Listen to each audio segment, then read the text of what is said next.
Hello, I'm the animator's friend, India Lombardi-Bello. Thanks for coming to my show.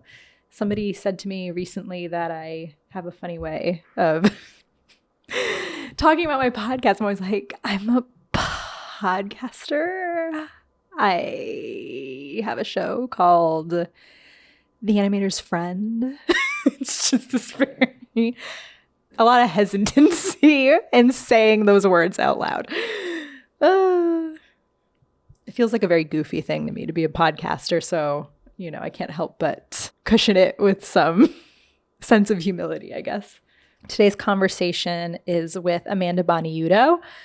I've been, familiar with her work for a long time, and knew, that she's in the New York animation scene, but never actually got to meet her. So it was so fun to finally get to meet her and realize that if human beings can have provenance, our provenance is in parallel with each other, both Italian, both identify as shy, as punk rockers, both had just kind of a similar rural, small town upbringing. And it was just a lot of fun to get to know her, and I think you're going to enjoy getting to know her as well. Amanda Bonaiuto is an animation director, artist, and assistant professor of illustration at Parsons School of Design. Her films have screened at film festivals and institutions globally, including Slamdance Film Festival, Annecy International Animation Festival, Ottawa International Animation Festival, and Arbor Film Festival, among others. She offers workshops, mentorship, and animation publications through a collaborative project called Magician Studio, which we do talk about towards the end of the episode. Her and fellow animator and friend James Thatcher. Magician is also doing a screening at Ridgewood Community Cinema on November 2nd at 7 p.m. Excited to go to that. Amanda hosts the Animators Picnic a few times a year. And there was one this summer, and I finally, that was the first time I got to go, and it was so much fun. It's just a really nice, casual way for animators to get together without an agenda. It's really just purely social, but I feel like it's a great way to connect with, especially in New York City, the animation community I think it's changed a lot, but it used to be very disparate, where maybe the TV animation people didn't intersect with the indie animation people and didn't intersect with the students, so this is a really great way to just connect with anybody and everybody who's doing anything in animation in New York. At the time of this recording, there's no date, but soon, should be late October. So keep an eye out for that. You can follow Amanda on Instagram. It's just her name, Amanda Bonaiuto, or on her website. You can sign up for the mailing list. And finally, Amanda's film Confetti, which was on its festival run last year, has made its online premiere. You can watch it and read an interview with Amanda on Director's Notes. And this is actually the last episode of the first year of the podcast. So it's a very momentous occasion. Everybody knows I love my podcast. My podcast loves me. I'm really so happy and proud that I stuck with it for a year, and that it's grown significantly over that time. Started from nothing, and now, there's a nice sizable increase in listenership. So I'm really grateful to all of you for listening, even if it's your first time listening or if you come back month after month, week after week. Really, really grateful. So thank you so much. And thank you for a gorgeous year, to give a little throwback to a previous episode. Also, thanks so much to everybody who's been a guest on my podcast. In the beginning, I think people are just I don't know what this is. There's no point of reference. So I think it takes a lot of guts and a lot of trust to have come and recorded with me, especially people that I really didn't know. In the beginning it was friends, And then it branched out. So I'm so appreciative to everybody who went out on a limb and sat down with a couple of microphones and me. Couldn't do it without you either. Something that I wanted to mention is I'm a little like underemployed at the moment, so I have more time to devote to the podcast. So I've been lately doing, and I was kind of grappling with it in my mind of like, should I stick to the once a month thing just because that feels consistent, or should I increase? I feel like I can do one every 2 weeks. I think as long as I have the time, I'm going to do every 2 weeks. So expect for the time being 2 episodes a month, but I reserve the right to go back to once a month at any time. There's already been an increased output, but I guess I'm kind of just deciding like, yeah, like why not? You know, the more interviews I can put out, the better for everybody. So yeah, enjoy that while it lasts. Amanda and I met outside of her studio. There's like a nice, beautiful courtyard area, which we talk about quite a bit. So you're going to hear some like beautiful natural sounds of Brooklyn. Enjoy my chat with my paisan, Amanda Bonaiuto.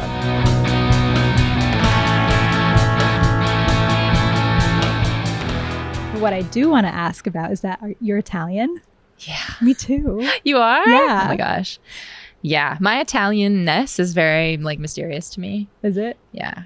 I am Italian. Yeah. My last name is Bonaiuto, but it's like my dad's side of the family, and he passed away when I was very young, and the rest of his family was kind of like estranged from us, and we don't have communication with them at all. So it's like I don't have any insight into like that lineage, except I assume that I'm probably Sicilian because it seems like that last name is like in that area. And also there's like a confectionery shop in Sicily called Bonaiuto. Oh, okay. Cool. And it's spelled like B-O-N. Like I think when I've tried to like search my last name, a lot of the time the spelling is like B-U-O-N-A-I-U-T-O.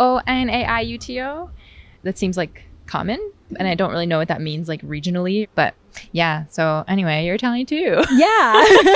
Do you speak Italian? Not really. Me I feel like neither. I know it better than I should, purely because like my family would use like certain words as like kind of almost like slang, but like you knew what they meant kind of thing. Like they have an actual meaning, you know? I don't know. That's cool though. So like, yeah, I feel like I'm always kind of surprised by like how much I can understand, you know, even though I've never really formally taken it, you know? Yeah. I don't know. I love being Italian. Me too.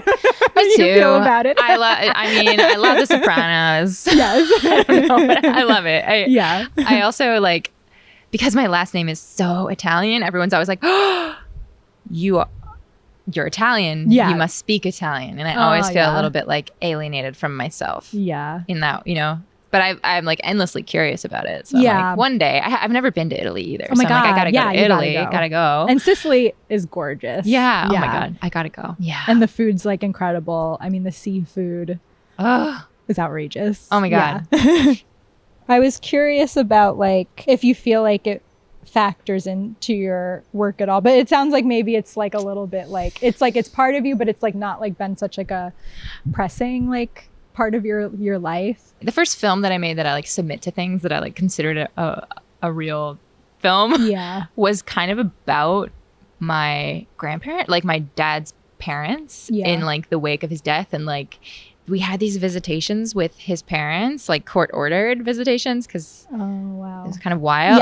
There was a very complicated like dynamic. Yeah. And so we would see them every Monday. It was like maybe for a year. I don't even know if it went that long. I was so young, it's hard to remember. Yeah. But they were such bizarre evenings. Like this is like my only connection to my Italianness is like these grandparents who would like come in and bring us like broken toys, and they would like rearrange the furniture and like be really kind of antagonistic because they were strange. And to me as like a 5-6-year-old, it was like kind of entertaining or something, or I was just like, it's like a circus show, or like something is like really, really different about this. And the whole time my mom would be in the kitchen, like sitting at the dining table, like waiting it out.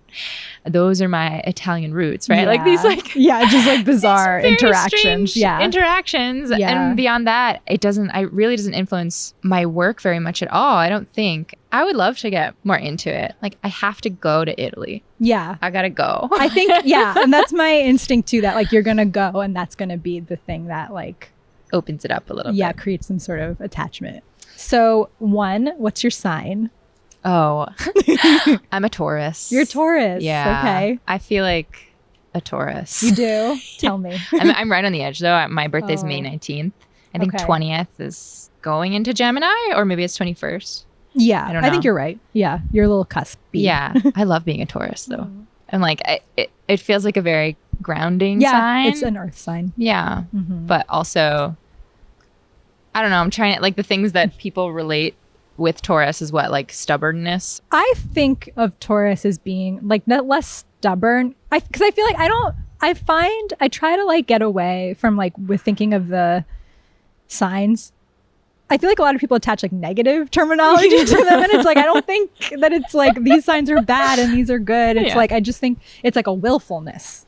Yes. I don't think it's necessarily a stubbornness. Yes. You know what I mean? Because all the Taurus I have known, I've been like, my mom's a Taurus. Oh. And then I had like a boyfriend that was a Taurus. And I like, it was interesting because I was like, wow, I see similarities between these two people in my life. And it was like a willfulness and like a decisiveness and like a knowing, you know? Yeah. I was going with stubborn, but like we can say willful. No, I was going to say like sometimes I relate to this feeling of, we can call it will, like a strong will to just like do a thing, but like with a slight lack of patience sometimes. Like I want to do the thing, and so I'm going to start doing it right now, and I'm going to do it until it's finished, you know, like, which can be really helpful in some ways, and other ways I think it can lead to some like disappointment, you know, but I like that. It's willful. I think that's a nice word for it, for sure. Yeah.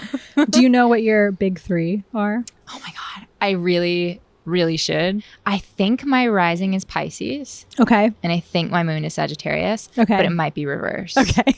Which probably makes a huge difference. I mean, yes and no. Yes and no. Wait, okay. What's your sign? Oh, I'm Gemini. You're Gemini. And my rising and my moon are Scorpio. Whoa. I know. That's cool. That's why I'm like, there's no bad signs, people. I dated a Scorpio once. It was a great relationship. Yeah? Yeah. I mean, they're very like, once you get involved, you're involved. Yeah. And I think that, very. There's a commitment. Loyal. Yeah. It's beautiful. Yeah. Yeah, it can be. It can be. There's 2 sides to every coin. Yeah. No, I love Scorpios. 2, what did you eat today? Oh my gosh. Okay, so I wake up like starving, like I'm ready to eat, but I like do my whole like morning routine and ritual and I like wait, and then I have breakfast at like whatever 7:30 or 8. I wake up like very early in the morning. But this morning I had a doctor's appointment at 11 and I had to fast. Oh. So I was like, my body was eating itself by the time everything was done. You like lost weight. Yeah, I like lost weight in like 5 hours. And, you know, got my blood drawn and I was like, okay, I truly have nothing left in me. Like I feel I'm like hollowed out. So after that, I got an egg and cheese on a bagel because I was like, first, I mean, it's like my favorite food, but also it was like right there next to the doctor's office. What's your usual morning routine? My morning routine ends up being like pretty long. Like morning is like my favorite time of day. I love it. Like I feel super energized in the morning. I've always been like an early riser, but lately it's gotten kind of extreme. And I don't know if it's because it's summertime, but and maybe this isn't extreme to some people, but I've been waking up around 5, but sometimes a little bit before that. Yeah. And I'll be like, zing, like I'm awake and I'm going to take the dog to the park. And then that's become like the first thing, like try to get the dog out. Yeah. And then I usually make coffee, and while I'm making the coffee, I'll do like a little bit of meditation. And then I really like to write. So I'll often, not every morning, but like often, like if something's coming up, I'll just like kind of do like a brain dump into my journal. And then for a long time, I would just like make a little animation, but I haven't been doing that as much recently. Yeah. I actually haven't been doing that since moving into this studio. Oh. Before that, my like drafting table, everything was at home. So I think I would just like incorporate it more naturally into like the morning routine. Yeah. But that has shifted, which I think I'm okay with, but we'll see. I don't know. It might come back. And then once like the coffee's ready, I try to read for a little bit in the morning too. Like, so it ends up being like kind of a few hours. And usually while I'm reading, having coffee, I'll make some breakfast, which is usually like really simple, like just yogurt and fruit or something. And then I exercise, take a shower, and then I usually come to my studio. And by that, it's probably like 10 a.m. at that point. So it's kind of like 5 hours. Yeah. That's very nice. And right now, because I have a full-time teaching job at Parsons, we're on summer break. Yeah. So my schedule is like totally relaxed, and I'm really just like free to like structure the day however I want to. 3. Yes. When it comes to cooking, if you cook, what's your specialty? Oh man, I cook every day. I really love cooking. I don't feel like I'm super experimental with cooking because I like tend to just like eat really simple foods, like a sweet potato and a fish and some greens, or like things that are just kind of like that's what the food is. It doesn't look that different from when it was alive or from when it was picked off the plant. Yeah. But I just love making like big vegetable roasts, like lots of vegetables. I love making fish. I definitely make like a lot of like rice bowls, same. Rice base, which is like a bunch of veggies and like a soft boiled egg. Yeah. It's definitely my like go-to, like even just like rice and beans, like just really simple, nice things. Yeah. Now that it's summer, I've been eating corn like every day, like corn on the cob. Yeah. I don't know. Lots of just like lots of veggies, just lots of veggie based meals. Pretty simple. Do you think you're a super taster? What does that mean? That's like usually people who are super tasters, they taste things like more intensely than like other people. So then what they eat tends to be simple because they're getting a lot out of like simple foods. Whereas like other people, it's like they need more spice to find it exciting. Yeah, I mean, maybe. I think I just like really like tasting the food. Like, yeah. I could be. It's very possible that I'm a super taster. I do feel like a HSP. Highly sensitive person. Okay. Yeah. But I also really like spicy foods. Like I love making like chana masala and like curry based stuff. Okay. So maybe not, because I feel like people who are super tasters, they're like they can't eat stuff like that. They're like it's overwhelming. Yeah. I would say like if I were to go to like an Indian restaurant or get some food that's like more intense than medium, I definitely can't handle it. But I like a little bit of spice. It's just not in my like regular sort of like dinner repertoire. Yeah. Gotcha. Wait, what about you? I want to know. What do you cook? Oh, if I was gonna say my specialty, I think it's these days probably if I was gonna have you over, I'd probably do some sort of pasta. Ooh, like do you make it from scratch or? The pasta itself, I don't usually, but the sauce, sure. Yeah. Have you made pasta? Yeah. Oh my God, it's so fun. I have a machine. I just like it's like I something that I hate. And it makes me sad because I am so prideful to be Italian, but I really hate handling dough. Oh. Like I really don't like does it gross you out? The feeling of like once you're kind of done dealing with it and like it dries up on your hands. Yeah. I hate that feeling. You don't like the dough feel? I hate when it dries out. And it feels like it's so hard to wash off. Like I don't just it's stuff like that. Maybe you can wear gloves, like maybe. rubber gloves. I could. Yeah, that's a good idea. That might make things kind of challenging though. Yeah, that's funny. Depends. Yeah, you don't like the dough feel. Yeah. I love making pasta from scratch. I haven't done it very much in the last year, but I was doing it kind of a lot for a while because I was like, oh, this new thing. And I took like a pasta making class at Italy. Oh, nice. That's fun. Yeah. Which is like adorable. Yeah. But it's super fun. Yeah. But in terms of sauce, like I feel like I don't know how to make like a really classic tomato sauce. Like that takes many hours to do, but I love Yeah. Oh my God. Okay. Maybe you should teach me. I'll tell you right now. Yes. It's just, this is like my family recipe, not secret, Cool, obviously. yes. It's just, I think 2 cloves of garlic. It could just be 1 clove too. It doesn't matter that much. I feel like you don't want a ton of garlic though. That's the only thing. Onion, I think, I don't know. I'm like 1 or 2 onions. But that's kind of the beauty of it. It's like, you know, I feel like it's still going to be good even if like there's some fluctuations and like these kinds of things. And then I would just like chop kind of like roughly. It doesn't have to be perfect. Same thing with the garlic really. And then you put it in oil in a pan and like get them kind of browning a little bit. And then you take them and put them in like some sort of a blender or a food processor with like a can of the like whole tomatoes. You know what I'm talking about? Yeah. I like Cento as a brand. Okay. And Noted. you blend those together and then you put it back in the pot with like oregano and salt and pepper. And then you could just have it be that. But then if you want more of like a meat sauce, do you eat meat? Not very much. Yeah. I've been trying to experiment, but Yeah. not very much. If you were going to do meat, the meatball recipe I'd have to look up. But like I have meat sauce. a good meatball recipe. So you would sear those, blend it all together, sear those a little bit, and then put those in the sauce. Put like sausage in the sauce. And then usually like another pork thing is good. You could do like brajol, or you could do, if you don't have something else, like just even pork bones I do a lot just to like just for get flavor. that porky flavor. And then I just cook it for a very, very long time, and then that's it. It's kind of easy, you know, like on it's a little slow bubble. Yeah, like low. Oh my God, I love this conversation.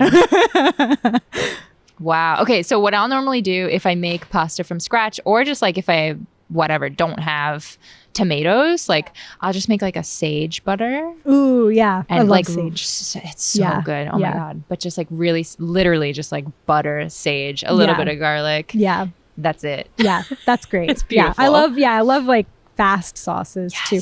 I want to try your family non-secret recipe. Yes.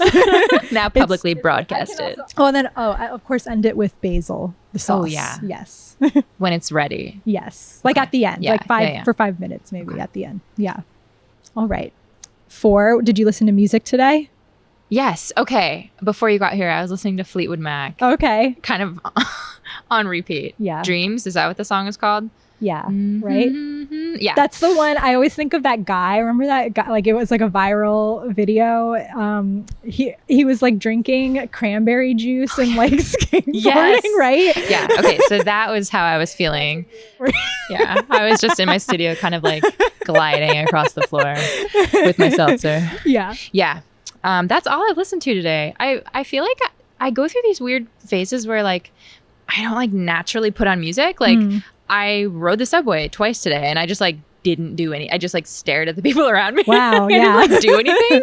And Yeah. it didn't even occur to me like, oh, maybe listen to some music or like take your book out. I was like, I don't know. I just go into these like little phases. But I guess in the studio, it's always like, okay, let's get the energy right. Yeah. Get Fleetwood Mac on. Yeah. Also, like they say that music is like one of the only things that engages both sides of your brain. Yeah. And I think like art does that too, especially if you're like using both of your hands. Yeah. Because that just like naturally it uses both sides of your brain. So it makes sense that like when you're in a creative space, you're like, I need that thing I want to light it up. Yeah. I need everything shooting. Yeah. That's actually really interesting. I have not thought about making when you're using both hands that you're using both sides of your brain. Yeah, something that I've noticed is that I've not done ceramics a lot in my life, but like I did it like kind of like recently for the first time in a long time, and I was like, whoa. Yeah. Like I felt like my brain really like leveled out when I was like working on it, and I was like this is so brain cool. massage. Yeah, it was because on and off like I deal with like anxiety issues, and like I feel like I was in like kind of an anxious moment of my life in that time, and like doing that, I was just like, my brain is just like shutting off in a really nice way.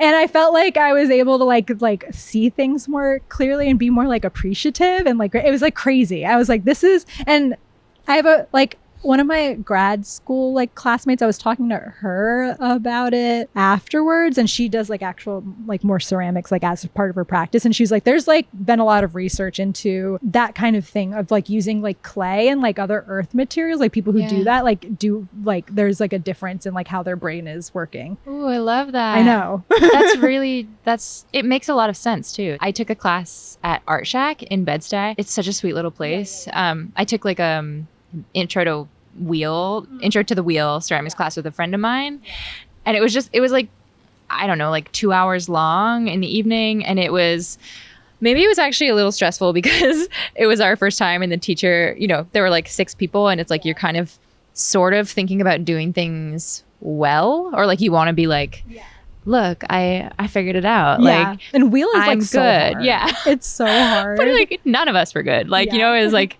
but I totally like having that double hand, like, I don't know, both hands busy. It just feels like really good. I would love to take another class, but it gets kind of expensive. Yes. But I've done like some hand building. Yeah, I like hand building. Yeah. And there's some really good, and it's like not, whatever. It's not the same, but there's some really good air dry clays that like they have like the weight of like normal clay. I don't even know how air dry clay works. Maybe it's like full of chemicals or whatever. But it has like the same level of satisfaction. Like just like building something by hand, and it's beautiful.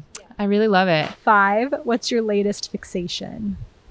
Dogs. Yes. Which, for the listener, we have our first non-human guest on the show today. Yeah, we have Baka. Baka. She's a baby. Is she, do you know what kind of like a dog? She's like, they don't really, the rescue didn't really know, but they were like, okay, she might be some kind of like foxhound / lab / dog. Yeah, like deep Texas dog. She has like a dew claw, like one of those extra claws that are like prehistoric. Oh, really? When I took her to the vet, they were like, oh, she's like a dog. Like she's like deep dog breeding, like really just like dog. That's so funny. Like, so who knows? They were like, you've got yourself a dog. You got here. yourself a dog. And I was like, what? She's a sweetie pie though. Yes, she is. She's protecting us right now. She's protecting us. But I just got her, and I kind of just, if we like went to my computer right now and opened YouTube, it would just be like every single dog trainer video. Yeah. And specifically about like dog body language and like how to communicate, not verbally, but just by like using your body, which I like love. So I've just been trying to like help her. She's like very fearful because she's in the city, and she's like, why did anybody bring me here? This is like a horrible place. Like there's people and loud sounds and like trucks and horrible. Yeah. Like dogs that try to bark at me and stuff. So I'm trying to help her with her confidence. Yeah. But like to help her with her confidence, I kind of have to play with our relationship and like let her know through my body language that like I got this. Yeah. And she is only responsible for what she's responsible for. So like if she hears something in the hallway, or if someone walks by, she doesn't have to take care of that. Like I'm trying to tell her through my body that I will take care of that. Yeah. She can kind of chill, you know, and like she's safe. Yeah. But it's really hard. I love that though. That's like so interesting to think about. Yeah. It involves like, you know, it's like, do you have a dog? No, but I grew up with dogs. I'm very dog comfy. Yeah. It involves like there were people back here. You saw like I was trying not to be too like weird in front of you because you just got here.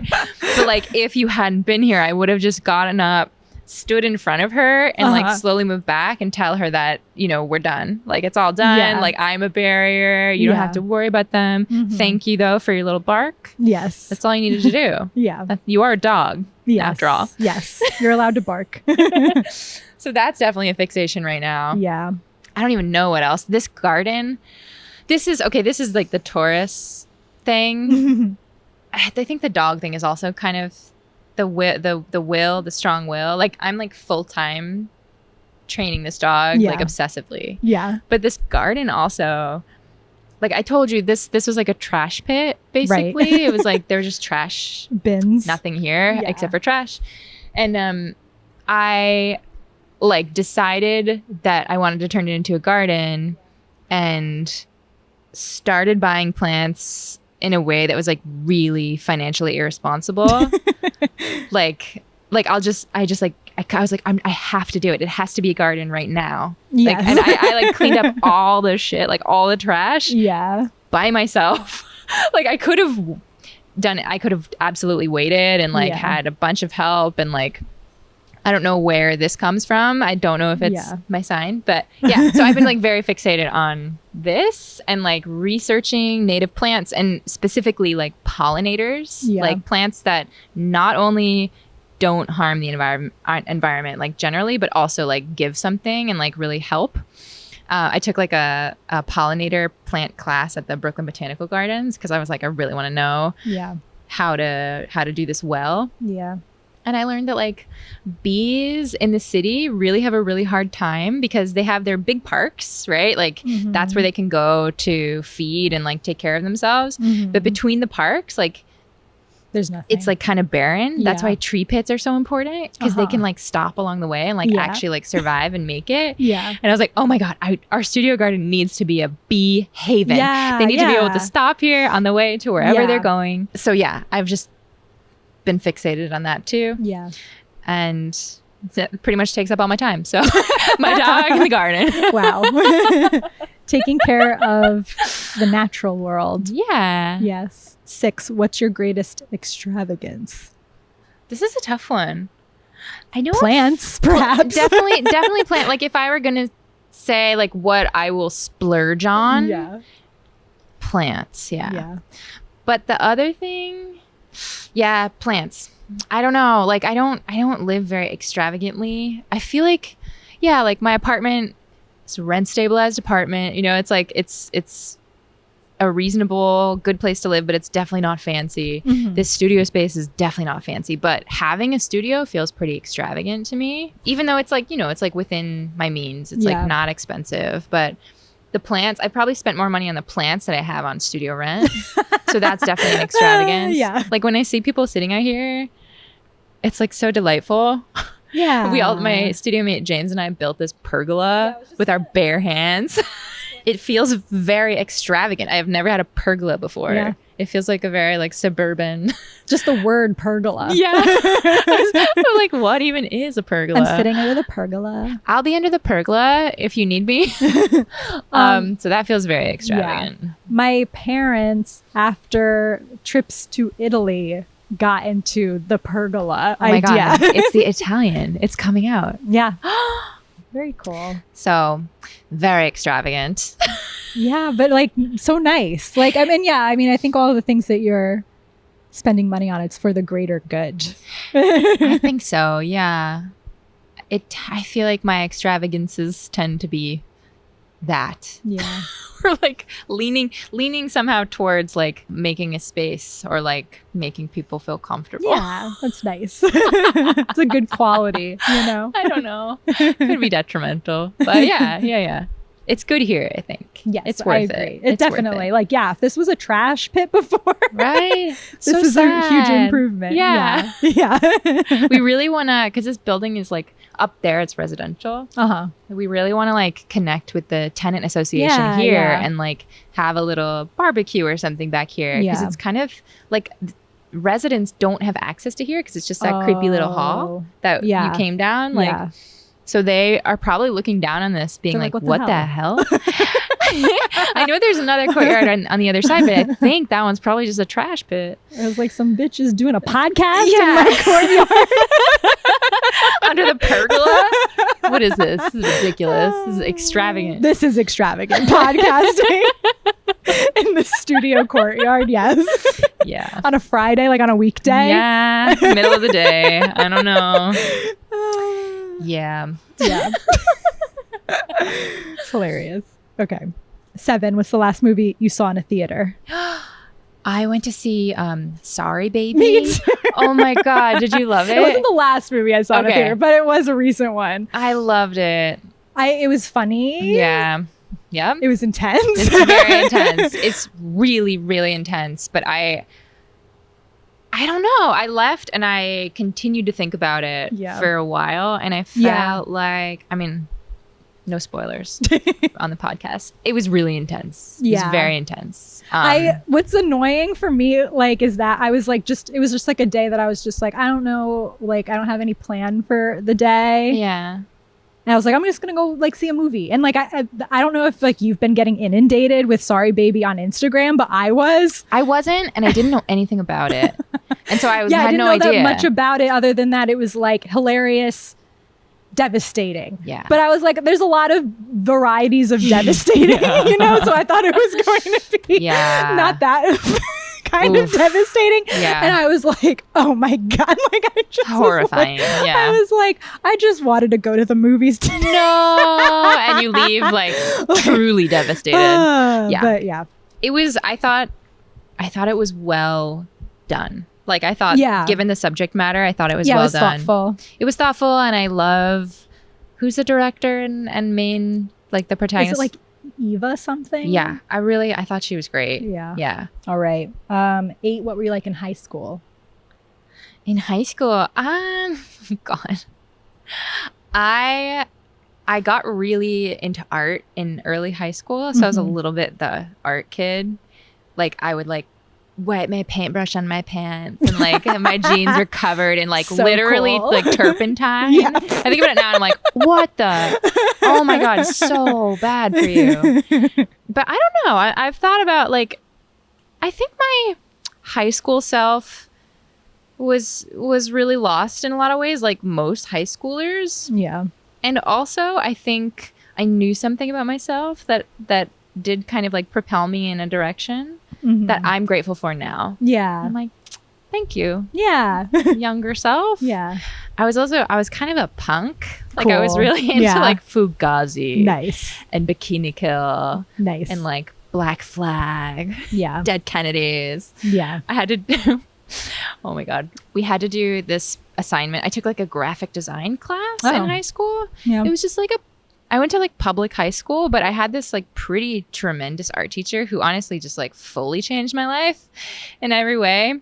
But he had us make portraits in Photoshop to learn how to like do masking of our like idols. And I was in the 9th grade, and I said that my idol, I don't know if this person is going to mean anything to you, but I said my idol was Glenn Danzig, like the lead singer from the Misfits. Oh, that name means something to me, yes. And I made this Glenn Danzig portrait, and at the time I was probably wearing like a baby blue t-shirt and like I don't know, like whatever. And he was like, what? But he was like, I think he like also was like really into it. Yeah. But I found it semi recently, like maybe like 5 years ago, and I was like, cute. This is not only is this like a really strange choice, it's also like really poorly done. Like really bad. Like it's pretty funny. So I don't know, I was like that in high school. That's awesome. I love that. But I got really into painting, and like I loved the art room. So I would like, I basically, by the time I was like junior, senior, I had like figured out how to spend as much time in there as possible. So like I would like have lunch in there. I was able to do some like independent studies because I had like fulfilled a lot of my the requirements, so I could like do that. And then during the summers I got really like close with the janitors, and they would let me in there to work. So I like would use it as like a studio space. It was kind of magical. I don't know. Like, but I was very reserved. I was like super, super shy, which I still, you know, feel those feelings, but I am much better at managing that. And I also like am compelled to be around people in a very different way at this point in my life. I think, you know, it was just like kind of awkward teenage stage. And I felt probably pretty isolated. I grew up in a small town, and there weren't a bunch of kids like me that were like into art or like Glenn Danzig or whatever. But there was like a small pool. So that became my like community. But outside of that, I was very reserved. I was like, just kind of scared of everybody. Didn't want to talk. And like public speaking was like, no way, like not gonna happen. So I don't know, pretty different now. I'm like a teacher and have to give talks all the time and be very like, I don't know, pretty publicly engaged. So I don't know, I like to think that it's good. Yeah. No, I feel the same way. I feel like I had a similar trajectory of like, I was always really like from a child to forever, like till like college, I guess. I was like very, very shy. Yeah. To the point where it's like I still feel like I'm shy. And then it was funny because I was talking to somebody who I had never, like somebody I just like met, and I was just like, I'm pretty shy, and they're like, what do you mean? Yes, exactly. And I was like, oh. Yeah. Well, but I also think that there's something interesting about like you learn to identify with these like terms or like you're like, I am shy. Yeah. I am shy. It's like that you still feel those shy feelings or the bashfulness or whatever, or like the hesitancy to like go to the thing. Yeah. But it's completely imperceptible to everybody around you. Yeah. That's been fascinating. Yeah. Right? It sounds like you've had similar experience where it's just like no one perceives me as shy. Yeah. And to the point where I got a tattoo recently from Sam Mauer, who's like amazing. She's an animator and tattoo artist. And in her flash, there is a tattoo of just like this, it's like a little kind of girl, and it just says shy. And I was like, oh, you're like, that's me. I like really want to get that like on my like forearm or my bicep or something. So I'm like, you do need to know that this person is here presently. Yes. You just don't see it. Yeah. That's how I feel too. I'm like, it's like she's there. Yeah. But she's not like seen really. She's not driving also. Yeah. Like she's there and she's like, you got me. Yeah. Maybe we should get matching tattoos. But I think we should. Let's go after it's beautiful. This. Yeah. I'm gonna show it. I'll send it to you. Yeah. So you haven't gotten it yet. No, but you're going. Really, you want to. Like, here or like just in like a really strong place, so it's like people meet me and it's like shy. Okay. Yeah, that's funny. I like that. And then with Glenn Danzig, it's just funny because my parents are from New Jersey and they're from Lodi, New Jersey, and that's where the Misfits are from, and they grew up with them, and my mom dated Jerry Only for forever. No. Oh my god. And, I avoided the Misfits for a long time because like he wasn't, a great boyfriend. Like my mom doesn't have great stories, so I was like, no. But then like, all of my boyfriends have been obsessed with the Misfits, and it's just like eventually I couldn't resist anymore. And I actually I make a point of like really like not talking to like men about it because they're like, But so like I've succumbed to the Misfits. I like them, but I refuse to wear Misfits merchandise. Yeah. So I bought a Danzig shirt. Oh my god. It's like slightly a half step removed. Right? Yeah. And my mom is always like, Glenn was the creative force behind the band. Was he nice though? She hasn't ever said anything bad about him. Okay, good. Yeah. Good. This makes me feel good. Yeah. But yeah, she's like, he was the Misfits. Jerry and his brother, I guess, but like they were the ones who were kind of pushing forth like the visibility of the band, the money side of things, and like that's why like there is so much like merchandise and everything. It's like they had money to get the band to a level that they wouldn't have normally been at if like Glenn was just like on his own, you know what I mean? Yeah. So that's so interesting. So I'm all about Glenn. Oh my god, behind the scenes. New Jersey. Oh my god, I'm so inspired. New Jersey. Wow. Yeah, I don't even know how I like learned about the Misfits initially, but Glenn, I was drawn to Glenn. Yeah. He's that voice. I don't know. I that know hair. That voice. Yeah. It's funny. Recently I've like decided that I'm like, it's time for me to get into Alice in Chains. Oh, okay. Yeah. I mean, now as good as ever. Why not? So I'm like listening, and there was like one song in particular I was like, this is so like Misfits inspired. Like I find that like I can really like pick out like when people are like, or like bands, but then also just even people, I'm like, they are yeah. Like, I don't know if it's because of like this family connection. You have a history. There's something about like I can just see a Misfits person and I can just hear a Misfits band. Yes. You know what I mean? It's in your blood. Yeah. That's funny. Yeah. I mean, they are pretty distinctive too. Like totally. A Misfits person is like I think that's why my art teacher was like, what? I didn't like you didn't look like a Misfits the part person. or something. Yeah, you weren't wearing a I was Misfits like, what? t-shirt. Yeah, I'm cool. Yeah, I like Glenn Danzig. What? Yeah. Don't talk to me. I'm shy. Don't ask me. Yeah. So I think, okay, let's get the shy tattoo, and then let's get the Misfits tattoo. Or Can you imagine? The Danzig tattoo. Just Danzig. Yeah. Wait. Okay. So one arm says shy, the other says Danzig.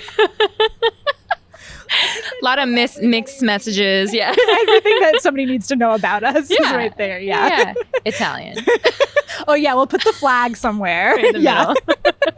That's literally all that anybody needs to know about me. Yeah, that's pretty much it. And you got it. Hilarious. This is your surprise question. Ooh, okay. That was not on the questionnaire that I sent you. It's just a total surprise. And it was inspired by a different interview that I listened to with you. But like, this is also another personal connection that I have. What do you think about guinea hens? Because I had guinea hens too. I love them. R.I.P. to literally all of them. I guess guinea fowl, really. Yeah. Oh man, we had them when I was growing up. Like I said, I lived in a small town, so we had like a little chicken coop like in the back of our house, and we had dogs, and so we had the guinea hens because they ate the ticks. The ticks were like rampant. That's why we got them too. Yeah, but we like fell in love with them. They would like come in the mail, you know. I don't know if this is how you got them. They would come in the mail in like a little box, and they were just ton of little baby guinea fowl in there, and then you'd put them under the light and like raise them until they were big enough to like go into the chicken coop and live out their lives, live out their short days.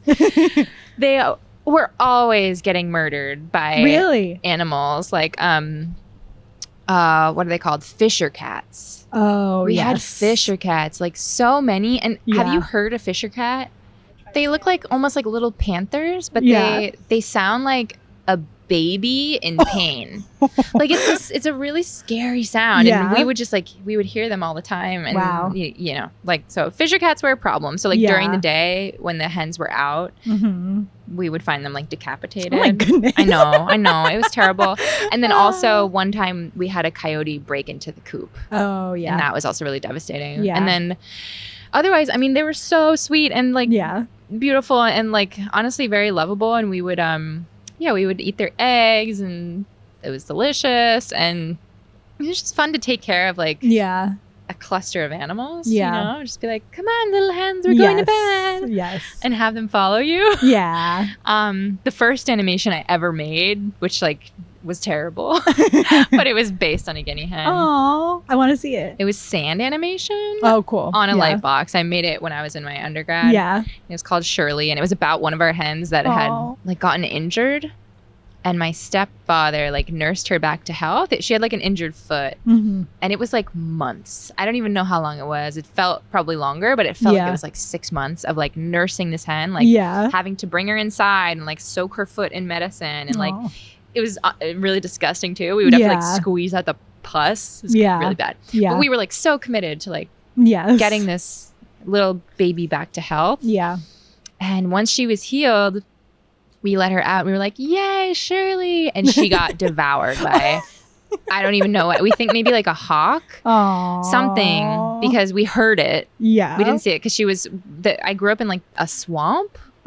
Like a really swampy area, and there was like just a lot of really long brush, and we heard it happen, and then we like kind of went searching in the super long kind of swampy grass, and we just saw like a bunch of feathers and like some blood. Anyway, this got really gory. There's a lot there when we ask Amanda about the guinea hens.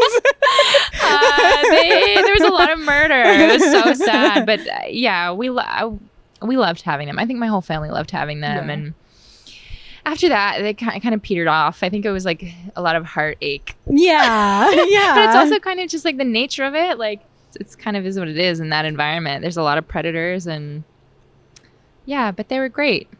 Wait, so you also had them? Aww. But did you have any murder stories? No. So that I'm a little surprised. Good. No, it sounds good. But like, what's funny is that like it sounds like you really liked them, but they kept dying, and then we did not like them, and we could not get rid of them. Why didn't you like them? We had 2 males. It sounds like you had females. Yeah. And we got them because of ticks as well. Yeah. We always had chickens. We love the chickens. Yeah. Chickens are great. They're so sweet. But the guinea hens, we had these 2 males, and they were just so loud. Oh. They're just like... Were they aggressive all with the each time. other? They were aggressive with each other. They were aggressive with the chickens. But they were comical. They were kind of like cartoonish, like in how they would interact with each other and with other things. And they were, I mean, what was cool is that like they would fly up into the trees and stuff like that if they were freaked out. You know what I mean? So they were kind of safe. Yeah, they were kind of safe in that way. But one of my favorite things and memories of those 2 in particular is that they would get into these, I don't know like what would spawn it, but I guess some sort of like competition between the 2 of them.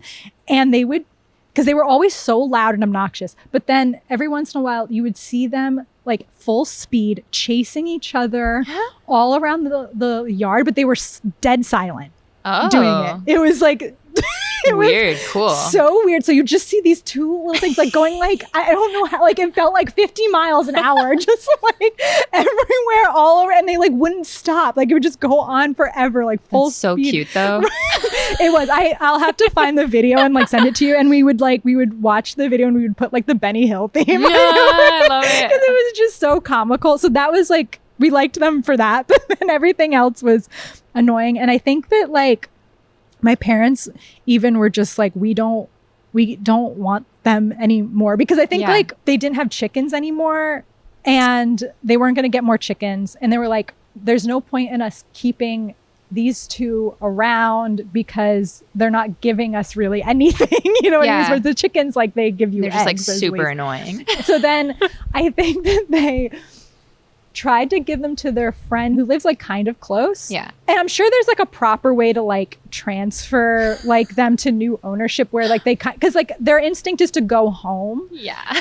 But like I think that like you're supposed to kind of keep them probably in one space, but she didn't do that. And my parents got like a phone call one day from a neighbor and they were like, yeah, we think your guinea hens are like, they were like at somebody else's house, like trying to make their way home. So they really wouldn't. They just kept coming back. And then I don't actually know what ended up happening. I think they ended up giving them to a different friend who like has guinea hens and like knows how to like properly deal. And they can probably feel like, oh, my people. Yeah. I think that's what happened. That's so funny. Yeah. Oh my gosh. They're very interesting. And they always say like birds are like the closest to dinosaurs, and you can really see it with the guinea hens. They have that like horn. Oh yeah. They're fully Jurassic. Yeah. It's so crazy. They're so interesting. I love the way they look. Yeah. Their necks are so skinny and then their bodies are so giant. Yeah. It's just like such a weird like animal. It doesn't like really make sense. Yeah. But it works. Yeah. They are very cool to look at. I like them for that.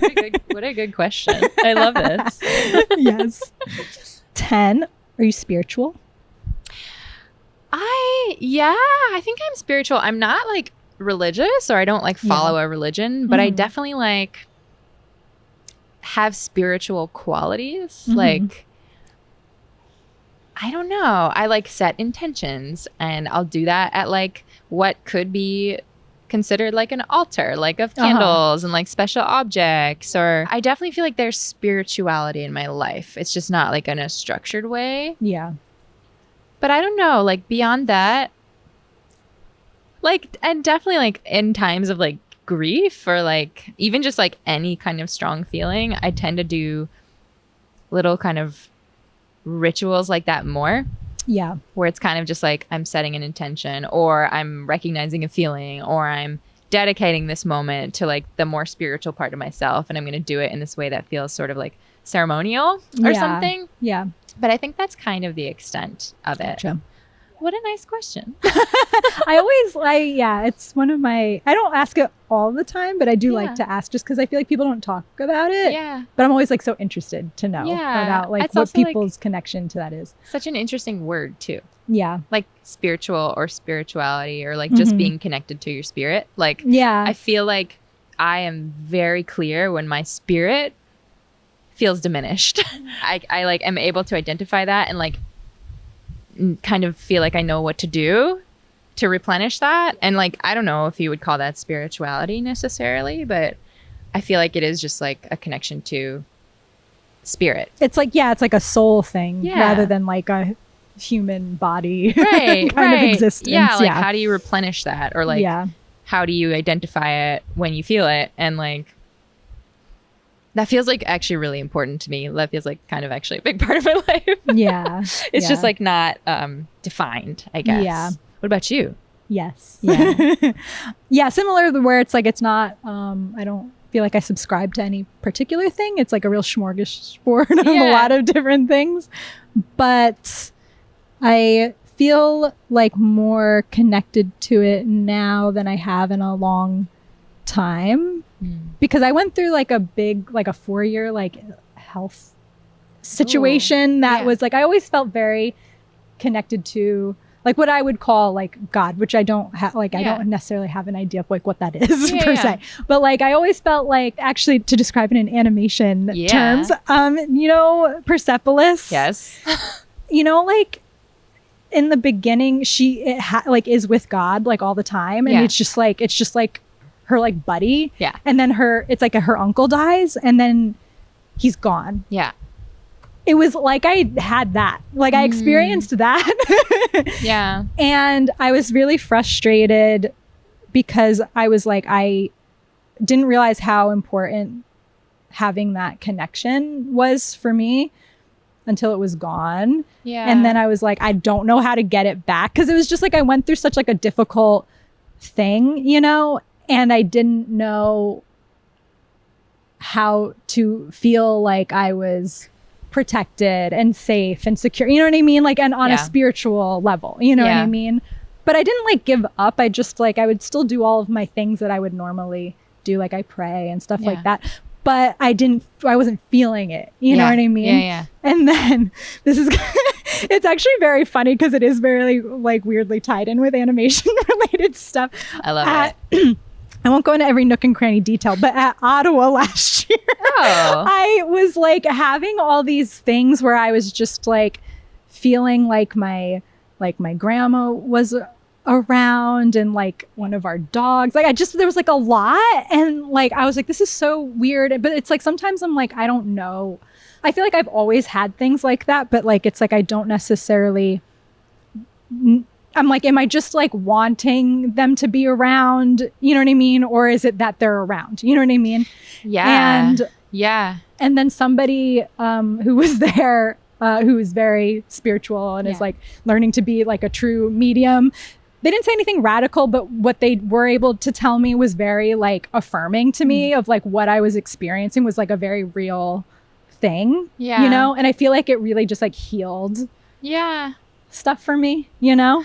I love that. And also it makes me like, I'm not coming up with this right now. I like heard this somewhere. I don't know where it was. It actually might've been a podcast, but like, I really believe in this, which is like, you know, like your grandmother or your dog, like they're on your mind because they're on your mind because they were a part of your life and significant and like you love them and you're thinking about them. And that is the reason why they still exist. Yeah. Right. It's like it also like, there's something interesting there about like story. And like, when I think about people in my life or creatures or animals or whatever that I've lost, I'm like, they're still around because we're still talking about them. Like even if it's internal and like a thought, and I just love that. There's something so communal and rooted in that idea of like, yeah, it's real, of course, because you're thinking about them and like, or they said something that has like really impacted you and you've said it to someone else and like there they are, like they're still here and they're just like in the air and like it's all kind of here. I find that really comforting and like very beautiful. Same. That's definitely spiritual. Yes, definitely. I love it. Do you feel like I'm just thinking because I feel like a lot of Italian women have these things. Do you feel like you have these things? Like this intuition or like this feeling? Oh yeah, definitely. Yeah. I mean, especially as a kid, I was like, I mean, there was like a death in my family really young, and I would be like, oh, there's daddy. Like, I, like very casually, and it would like scare people. Yeah. And I'd be like, no, that's like, it's like a good thing. Like, it's fine, you know? Yeah. When something like that happens, it happens. Like my grandparents passed away, both of them kind of at a similar, my mom's parents, who I was very close to at a really similar time, like close to each other about 10 years ago. So quite a while ago now. But like the morning my grandfather died, he passed away in his sleep. So it was like very peaceful. Yeah. I was in Brooklyn. I was in Bed-Stuy in my like tiny little apartment. And I like heard him whistling. Wow. Yeah. And my mom called me and said that he had passed away. And I was like, okay. Yeah. You know, like just kind of, you know, like whether or not that means something or means that I like have an intuition about something, I don't know. But I think it is like, there's a connection there, and I just like knowing that it's there. Yeah. I think it feels like, I don't know. It's like when you dream about someone and you're like, yeah, there you are. Yeah. I love when I have those dreams because I'm always like, oh my God, I'm so happy you're here. Like I feel like so happy, you know, in those, and it's like nothing else, you know what I mean? Like in terms of dreams, like there's nothing comparable to it. So it definitely feels like it's, you know, it's a different thing, you know, to me. And it feels real, like in some way. It's like a very real, feeling and emotion when like that happens. Yeah. I think it's really nice. Yeah. Agreed. I don't think everybody feels these feelings. Well, we're open. Yeah. We're receiving some messages, not all messages, some messages. 11. What's the first work of art that made a meaningful impact on you as a child?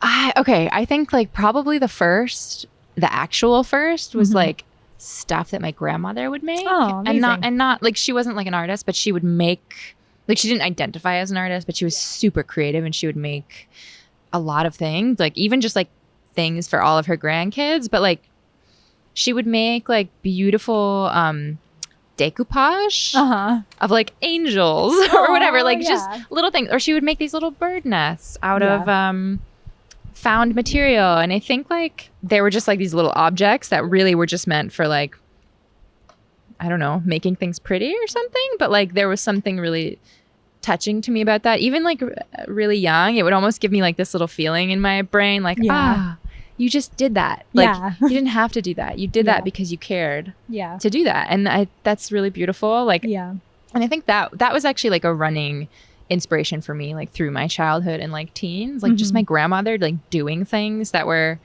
beautiful or like for her creative spirit. And then like, I don't know, outside of that, I think when I was really little, I had this little Alice in Wonderland figurine. It was like a little plastic thing of Alice. Yeah. And I called her Lattice. I don't know. I guess I just like couldn't say her name, but like I don't think I had seen Alice in Wonderland yet because I was like really little, but I still have it. Oh yeah. And it was like I was like just totally attached to it. And then by the time I saw Alice in Wonderland, I was like obsessed. I was like, that's Lattice. Oh my God. Yeah, that's so funny. And that movie like was very impactful for me when I was pretty little. I can't tell you how many people on this podcast have said Alice in Wonderland. What? Really? As like an answer for like something, as like an impactful thing. And I'm just like, I mean, like culturally and also like within my generation and probably the one below and the one right after, it's probably something that a lot of people have seen early on. Yeah. And it's nuts. So yes, it's memorable. Yes, it is. Okay, 12. What animator do you most admire? Maybe actually, like right now, have you been following animator Haneen in Gaza? Oh, she's like doing those workshops. I mean, I think she's a badass. Yeah. So like current, like she's on my mind a lot, and like I think definitely everything she's doing is like very admirable. Yeah. So definitely her, and honestly, like everybody I know in my animation community. Yeah. Like I could name specifics, but I'm just like, I think everyone's really inspiring, and animation is so hard, like especially like making experimental work and like keeping up with that practice and like finding whether it's like the energy or the time or the money to like do it is admirable. Yeah. I think it's so hard. Yes, it is. Anytime someone makes a film, I'm like, you did the impossible. Yeah. Congratulations. Yeah. 13. When did you feel most discouraged about pursuing your creative path? I think, I mean, at many moments, and honestly, like, depends on the day. I also think I've had to change multiple times, like, how I think about a creative path or a career path, right? Like, versus just like life, like your life, and like what the path of your life looks like, and like how to identify like needing validation, or when needing validation is sort of becoming priority versus like actually growing, or like feeling like you're spending time with your work and like whatever, like social media stuff. But I think the most significant periods were probably upon graduations, right? Like graduating undergrad. Graduating from grad school was really rough for me. I don't know. I had a really rough last year of graduate school at CalArts. I just was so doubtful. I had like extreme imposter syndrome, which like luckily has gotten lighter, but it's not gone, you know, but I had like, it was quite extreme. Like it was actually kind of like causing a depression. And I think I was in a pretty deep depression in that last year. And it's interesting because like I made Hedge in that period, and I actually like love that film now. Yeah. And at the time I was like, oh my God, this is it, really? And like, it didn't matter what anybody said. Like my mentor could be like, it's not the last thing you're ever going to make. Like, it's just one thing. It didn't matter. I was just like so deep in this like little spiral. Yeah. That was really hard. I think that was the most devastating. And I was like, what is my plan here? What is this life? What does that look like? And I think, after I graduated, like I also had a lot of personal life stuff going on. But like, I ended up like breaking out of the spell of that like spiral by making more animation, like by just moving on. And like, I took on a bunch of really fun commissions at that point that were like really like just such good energy, like really, really good energy. They were pretty tight deadlines, which actually was helpful for me at the moment. And I was like flattered that I was getting these jobs. So I think it was just like really good. And I was able to like do these projects exactly how I wanted them, like creatively. No one was really telling me what to do at all. Yeah. So I think it was like, like just having the creative momentum to like keep going and make something else snapped me out of that feeling of like, honestly, like feeling kind of devastated, like not knowing what the future was or what the path was. Yeah. And also like just enjoy the process. Like I was able to really enjoy it, where I did not enjoy the process of making my thesis film pretty much at all. Like I was really just kind of arduous, and you know, I don't know, honestly, like in retrospect, I probably should have taken a year and like just regrouped.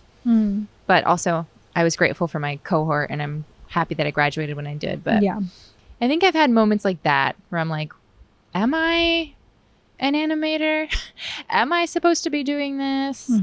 And ultimately, like the thing that gets me out of those thought patterns is like, you need to either change course, like literally go for a walk, or like start working on something else, or just take a break, you know, like chill. And like your life is bigger than this. Like your life is bigger than any project that you're doing. And what matters is like, do you feel like you're living a life that is like creatively fulfilling, or like fulfilling in terms of community? And like, being able to recognize and like tease apart the differences in those things has helped me with these moments, but I still have them. Yeah. I'm still like, am I supposed to be doing this? Which is like, what does that even mean? What is that question? It's like designed to make you feel bad.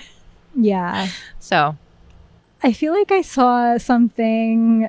It was just this guy talking about this quote. I think it was like this belief in like indigenous cultures, because like we have this idea that it's like we're defined by like what we're doing here, and they more like we're like plants, which have been a theme of this conversation, or other like things in nature where it's just like we're just meant to just like be here and existing. But it was something like we're just meant to like be here, beautiful and strange, something like that. And I was like, that's so interesting. It's like we need to make a purpose out of everything, and it's like our purpose is just to just like be here and be what we are. You know. I think that's really true. And I've definitely had different periods of like shifting, like almost like shifting the gear from being like, okay, like not like what are you doing, but like how are you doing it? And like, what does it do for you? And like, what does it do for like everything else that you're doing in your life? And like, does that feel good? And if that feels good, maybe that's actually what you need to focus on. So like maybe it's process, maybe it's less about the product. Maybe, you know, even calling something a product is like, oh, horrible. But like, like just being able to like engage more deeply in like, ooh, this thing is like tickling my brain. Oh, this thing is like interesting to me. This is, ooh, what can I discover here? What can I try out versus like, is this good? Is this going to be good? And I it's not even a lesson that like sticks, you know? And I think like that, what you just mentioned is like it's a good reminder. But I do think sometimes we have to learn things over and over and over and over again before they stick. And maybe they don't ever stick. And it's just like part of the struggle of like being a human is like we doubt ourselves or like whatever, like because of the culture we live in, like we're gonna have these self-worth questions come up because that's the design of the culture. But the reminder is always there for you. And I think that helps. I think surrounding yourself with plants helps. Yes. And and also just like finding other ways to build your energy up. I guess this is what I mean by like less about like the career path and more about like the life path. It's like spreading it out, like spread out the focus. Like, okay, maybe your project feels stuck, but like maybe you cooked a really interesting meal and like you had a really good connection with a friend and had a good conversation and like you slept really well and now you can come back to it and like, you know, like spread it out and not have all your eggs in one basket in that way. I mean, even right now I'm feeling like a little stuck on a project I'm trying to work on, but have felt like, oh, like life is keeping me from working on this project. And then I'm like, okay, but like my life is really nice. Like everything I've been doing is really nice. And like the project will get made. Yeah. But it's that Taurus thing. It's like the will being like, it has to be done. It has to be done now. And why is there a delay? Oh, it must be a failure. And it's like, okay, no. You adopted an anxious dog and she needs your full attention. That's it. Don't worry. Yes. 14, what character from an animation do you relate to the most? I mean, for some reason, my mind goes to like 90s cartoons. I don't know why. I'm not thinking about natural. Like shorts. It's natural. I'm like, okay, who do I relate to from like Doug or like Hey Arnold or like Real Monsters or Rugrats? And I'm like, honestly, Helga from Hey Arnold. Yeah. I love that she has a gum statue of Arnold in her closet. Do I relate to it though? Maybe in some way. Well, because like she's so like mean to him, but she's in love with him, right? She's in love with him. Yeah. She is driven by her shadow self. Yeah. She's just like so cruel. Yeah. And then has this like beautiful heart underneath, but she's like too embarrassed to like share that. I wonder how she did though, like when she grew up. I wonder if it like Aw, we need to know what happened to everybody. To Helga? Yeah. I don't know. Yeah, I don't know. I guess Helga was my answer. I don't know why. I've never been mean or a bully or you like don't at seem all. like a mean person. But I relate to her like inner world. Like, oh, she has like an inner world that's very precious to her. The thing that makes me sad though is like she felt she had to keep it a secret. Yeah. Instead of being like, check out my cool gum sculpture. Yeah. It's you. Because I love you. Yeah. Yeah. Well, it's interesting to be so extreme in both directions. Yeah. You know, to be like so nasty. Yeah. And to the person she loves the most. And then tenderly like admiring his image. Yes. Made out of gum. Yeah. I think it's very human. I definitely relate to like liking somebody and like being like that is the last person that's gonna know. Oh yeah. I will never ever reveal that. Yes. Which is such like a stupid thing, but I don't know how to get over it, frankly. Yeah. I don't know. Maybe that's okay. Yeah. 15, what characteristic are you most drawn to in others? I definitely am drawn to people that like this is going to sound like maybe kind of generic. When I first meet them, I just feel like this inherent like calm or like a trust that's like, you're not chaotic. Yeah. This is going to be a stable friendship or whatever, you know, like as like a baseline. But then like there's another part of me that's really drawn to people who are fully chaotic and like are really, really eccentric and like sort of like make me see things that I wouldn't have noticed or like have a type of energy that's really unfamiliar to me. I think it's like, yeah, it's this, there's a spectrum in there, but like that like groundedness I think is very important to me. I feel like these are sort of like two parts of myself that I'm like, ooh, like I like it. I like that too. Whoa. Yeah. But I can only take the more eccentric energy and like it's like much smaller doses. I feel like my longest lasting relationships and friendships are with people who have this like base level calm. Yeah. Who like when there's something chaotic going on, they sort of stay planted. Yeah. So that feels like a really important characteristic. And it's something I like hope to have like in myself. But I think it's like it's a bit of a muscle, you know? It's definitely a good quality to have, somebody who's just like unflappable. Yeah. And like, even if they get like flapped, you know, it's like they're still okay. Like you can't totally knock them off. When things come up, like the power of that thing can't really like shake them totally, even if they're like feeling disheartened or disrupted or upset by it. It's like, all right, what's the next move? 16, what's your favorite festival? Oh my God, I've been to so many festivals. I mean, the one that I've been to the most is Ottawa. Yeah. For sure. I think I've been like 8 times. Yeah. Or 9 times. Love it. It's like a very warm place. It's very like, and you know, you go there and you see the same people year after year after year. It's like beautiful experience. Yeah. But more recently, in the last couple of years, I've gone to a couple festivals in Europe, and one that I loved was Animator in Kosovo.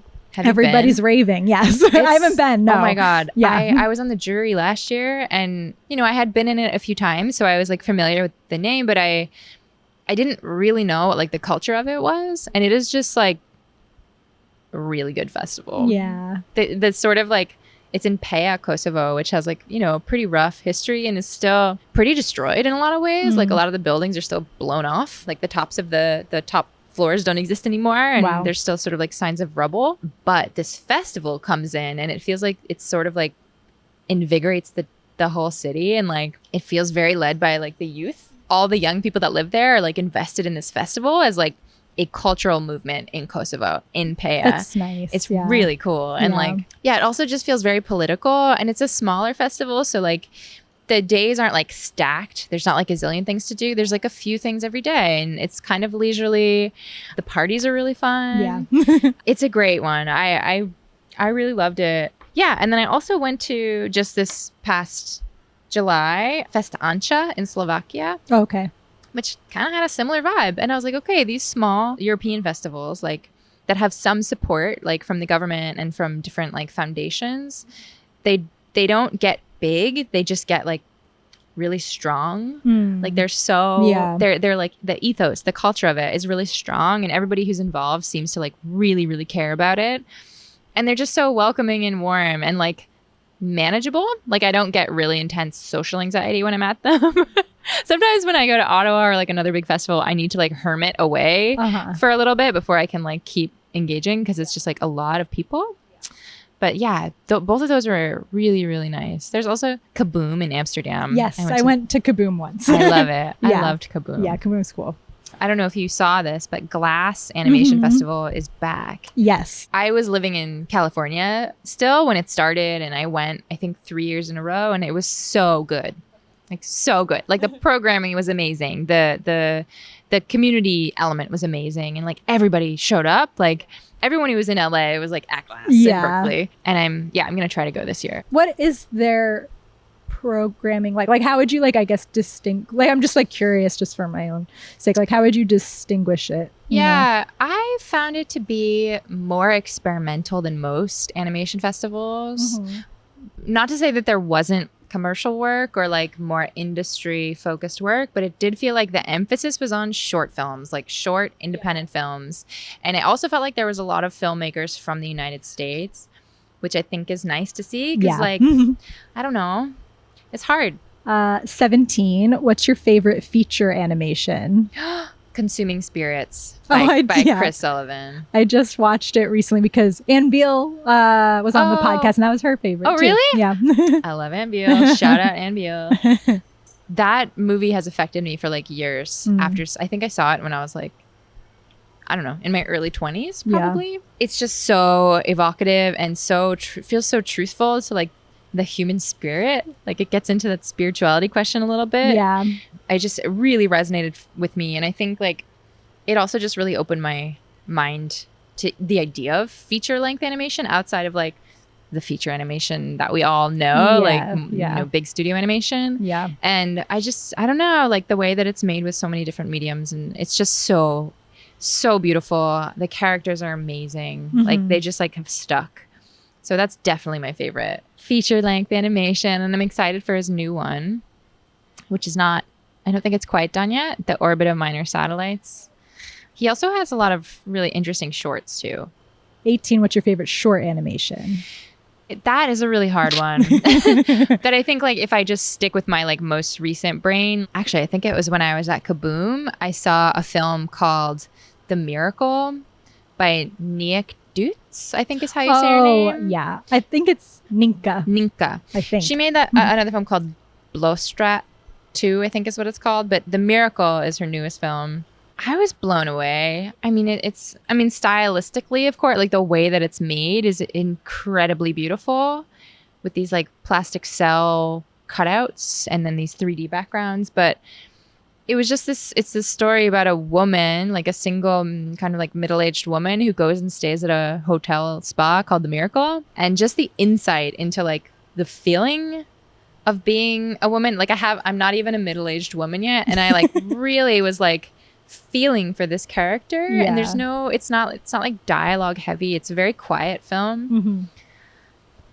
Yeah, it grapples with some like big questions around like having kids or like not having kids or just like having alone time and what that is. And like, I just found it to be very tender and really touching in a way that was like unusual. And like, I don't think I'd seen it, certainly not very often. And yeah, the form of it was just so beautiful too.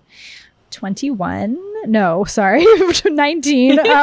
What do you think is overrated?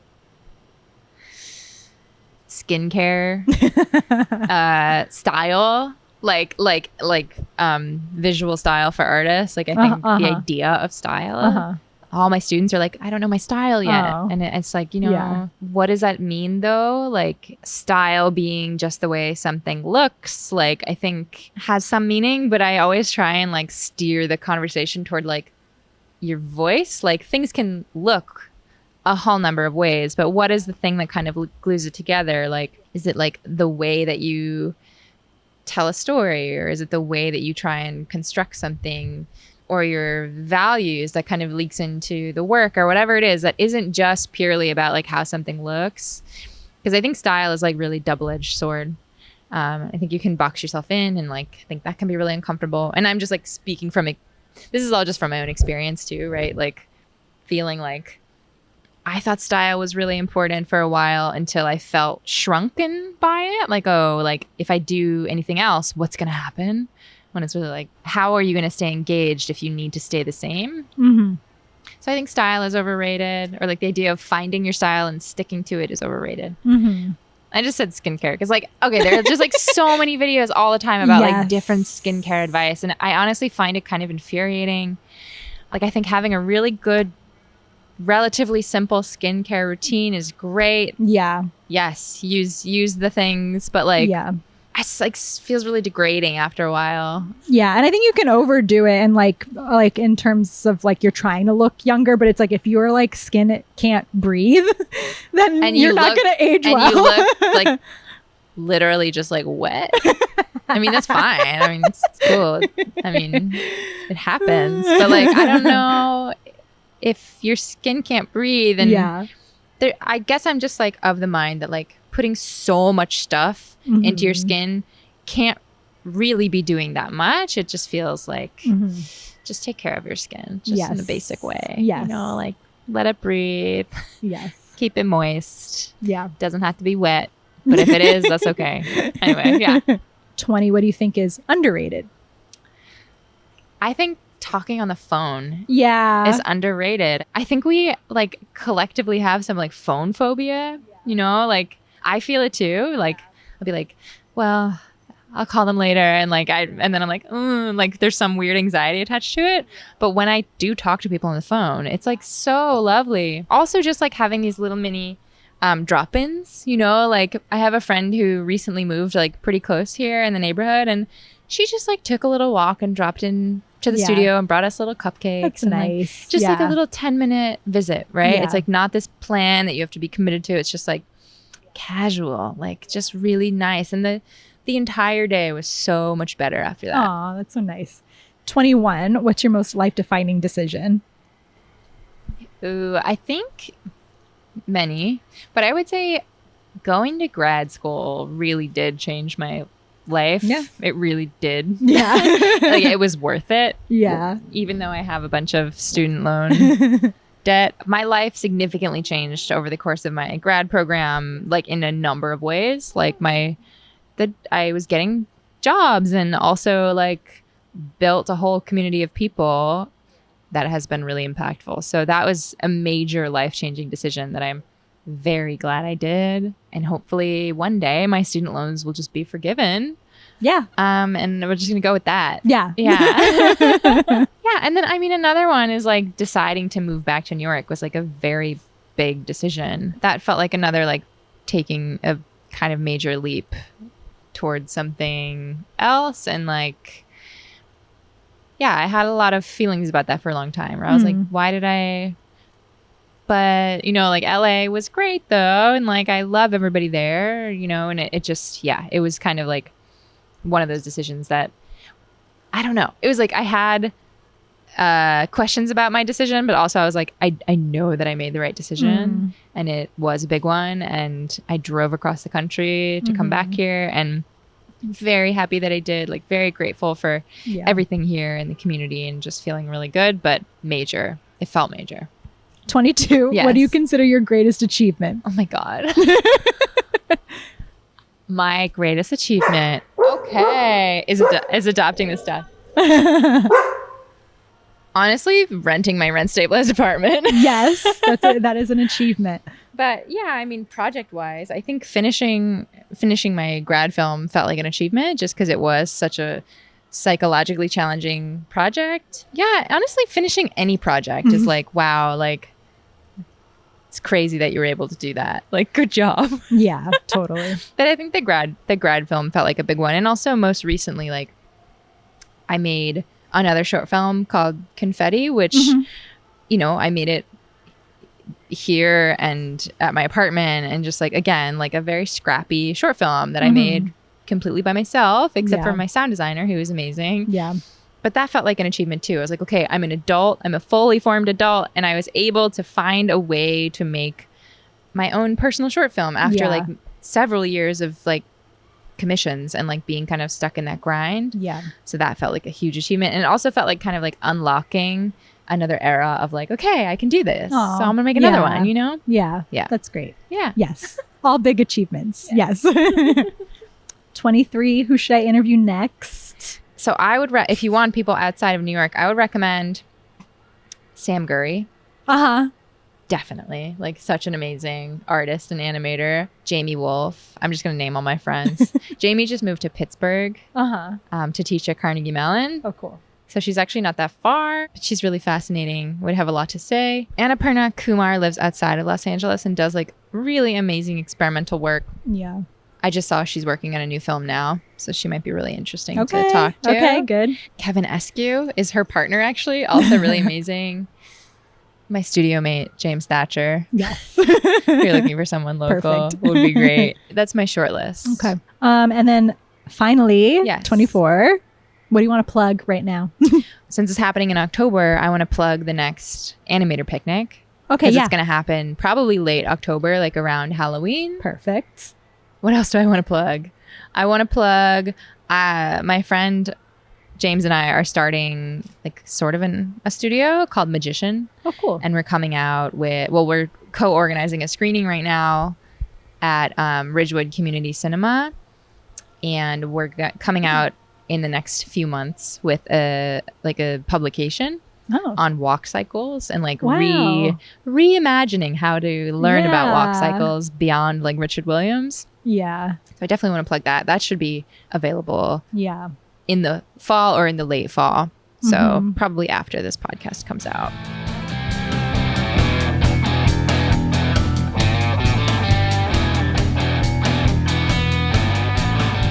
This podcast is recorded, edited, and produced by me, India Lombardi-Bello. Digital marketing assistance by Arnesh Kundu. Music by Cloutmeyer. Design by Sawyer Rippon. Microphones provided by SVI MFA Computer Arts. Special thanks to my mom and dad, Darren Santamaria, Jose Vargas, Maltadult, Lisa Labraccio, Andy London, Anna Samo, and Christy Kish. Thanks again for a fun first year. Excited for year 2.